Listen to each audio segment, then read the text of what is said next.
Peuple de Dieu, bonjour, soyez les bienvenus dans les minutes bibliques. Nous sommes le lundi 20 février 2022 et les textes qui nous sont proposés sont tirés de Romains chapitre 3, les 8 premiers versets et le psaume 10, accompagné du cantique Gloire, gloire à l'Éternel, gloire à Dieu, numéro 21. Cantique 21 du recueil Gloire à Dieu. Gloire, gloire à l'Éternel, qu'un cantique solennel, qu'un cantique solennel de nos cœurs monte à son trône. Quand il crée, oh qu'il est grand, quand il crée, oh qu'il est grand, qu'il est juste en punissant, qu'il est bon quand il pardonne.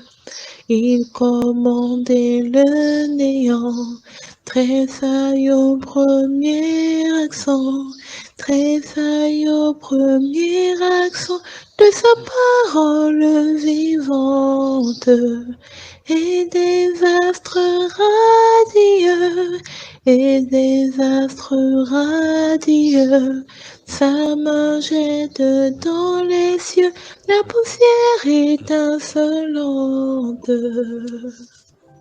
Romains chapitre 3, les 8 premiers versets. Nous lisons. Quel est donc l'avantage des Juifs ou quelle est l'utilité de la circoncision?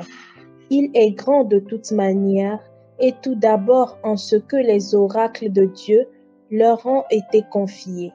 Et quoi, si quelques-uns n'ont pas cru, leur incrédulité anéantira-t-elle la fidélité de Dieu?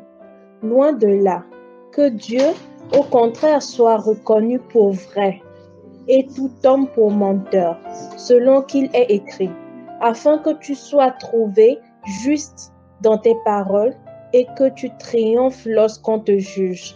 Mais si notre injustice établit la justice de Dieu, que dirons-nous? Dieu est-il injuste quand il déchaîne sa colère?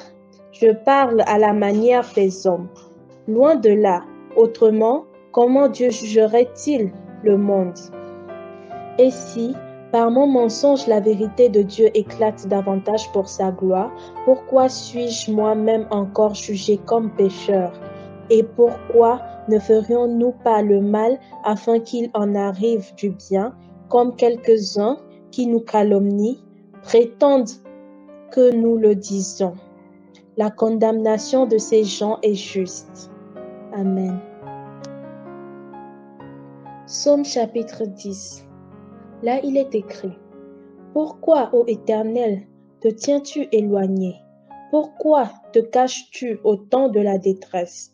Le méchant dans son orgueil poursuit les malheureux. Ils sont victimes des trames qu'il a conçues. Car le méchant se glorifie de sa convoitise, et le ravisseur outrage, méprise l'Éternel. Le méchant dit avec arrogance, « Il ne punit pas, il n'y a point de Dieu. » Voilà toutes ses pensées. Ses voies réussissent en tout temps. Tes jugements sont trop élevés pour l'atteindre. Il souffle contre tous ses adversaires. Il dit en son cœur, « Je ne chancelle pas, je suis pour toujours à l'abri du malheur. » Sa bouche est pleine de malédictions, de tromperies et de fraudes. Il y a sous sa langue de la malice et de l'iniquité. Il se tient en embuscade près des villages. Il assassine l'innocent dans les lieux écartés. Ses yeux épient le malheureux. Il est aux aguets dans sa retraite, comme le lion dans sa tanière. Il est aux aguets pour surprendre le malheureux. Il le surprend et l'attire dans son filet. Il se courbe, se baisse et les misérables tombent dans ses griffes. Il dit en son cœur, Dieu oublie, il cache sa face, il ne regarde jamais.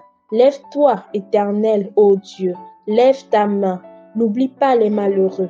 Pourquoi le méchant méprise-t-il Dieu? Pourquoi dit-il en son cœur, tu ne punis pas? Tu regardes cependant, car tu vois la peine et la souffrance pour prendre en main leur cause. C'est à toi que s'abandonne le malheureux.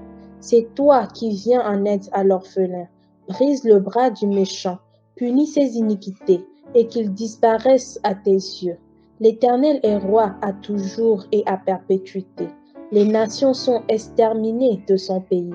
Tu entends les vœux de ceux qui souffrent. Ô Éternel, tu affermis leur cœur, tu prêtes l'oreille pour rendre justice à l'orphelin et à l'opprimé, afin que l'homme tiré de la terre cesse d'inspirer l'effroi. Amen.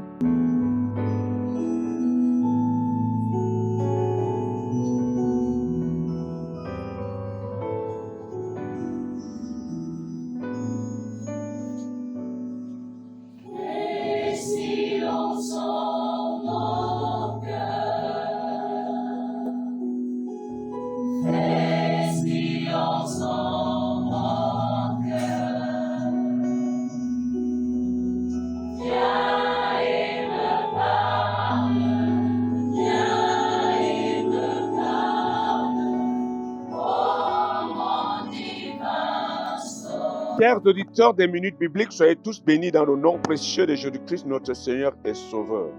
Comme tous les lundis, je suis le révérend pasteur Jean-Pierre Tchakounti de l'église missionnaire de la foi de Bertois-Est Cameroun. Notre exhortation de ce jour est tirée du livre de Romains chapitre 3, du verset 1 à 8. Mais également, Romains chapitre 2 nous aidera à mieux comprendre Romains chapitre 3. Après avoir parcouru ces textes bien-aimés de Dieu, nous prenons pour thème principal le moraliste et les juifs. Oui, bien-aimés, chers auditeurs, il existait même parmi les païens, d'après la lecture, des hommes d'une grande moralité. Et puis, il y avait les juifs orgueilleux de posséder la loi de Dieu. Ces deux groupes condamnaient les vices du monde païen. Étaient-ils si sûrs de leur supériorité? Le moraliste vit-il toujours au niveau de ses principes? Et le juif observe-t-il la loi dont il est si fier? Nous trouverons que la réponse est non. Alors, ils ne valent pas mieux que le païen. Et Dieu les jugera sévèrement. Ainsi, Paul anticipe les objectifs qu'on ne manquera pas de lui faire. Voici quelques questions, bien-aimés. Les Juifs sont-ils privilégiés? Oui, car c'est à eux que Dieu a révélé sa loi. Il est écrit dans Romains chapitre 3, verset 1 à 2. Quel est donc l'avantage des Juifs ou quelle est l'utilité de la circoncision? Il est grand de toute manière et tout d'abord en ce que les oracles de Dieu leur ont été confiés. Si les Juifs encourent le jugement en raison de leur défaillance, que pensent alors des promesses que Dieu leur avait faites? Dieu garde ses promesses. Il est écrit, « Et quoi, si quelques-uns n'ont pas cru, leur incrédulité anéantira-t-elle la fidélité de Dieu? » Loin de là, que Dieu au contraire soit reconnu pour vrai et tout homme pour menteur, selon qu'il est écrit, afin que tu sois trouvé juste dans tes paroles et que tu triomphes lorsqu'on te juge. Romains 3, du verset 3 à 4. Et si le péché donne à Dieu l'occasion d'être généreux, pourquoi le punir? Pourquoi ne pas continuer à pécher afin de mettre en valeur la bonté de Dieu?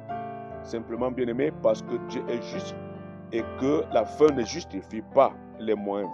Il est écrit au verset 5 de Romains chapitre 3, bien-aimé, « Mais si notre injustice établit la justice de Dieu, que dirons-nous? Dieu est-il injuste quand il déchaîne sa colère? Je parle à la manière des hommes. Loin de là. Autrement, comment Dieu jugerait-il le monde?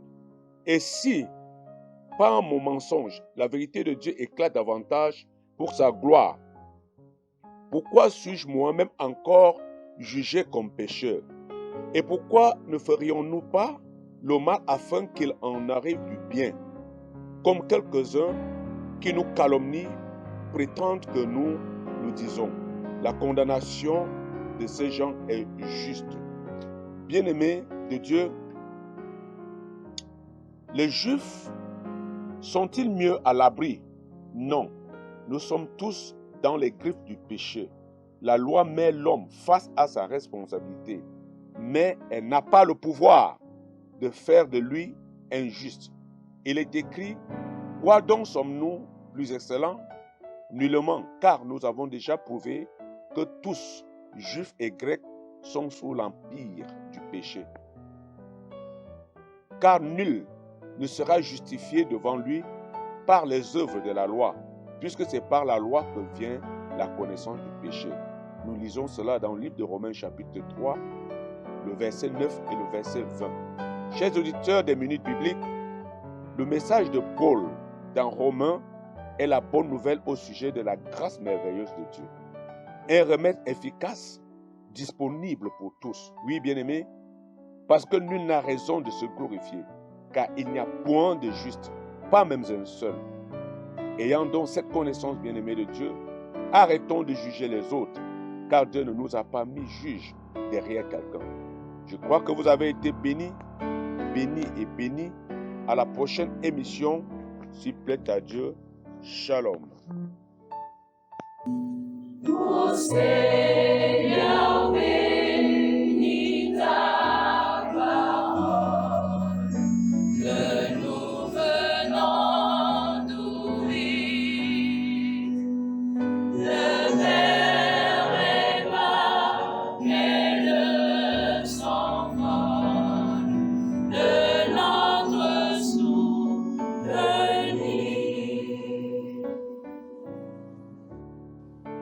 Nous sommes arrivés à la fin de nos lectures de ce matin. Merci pour votre attention et que la paix du Seigneur soit avec vous.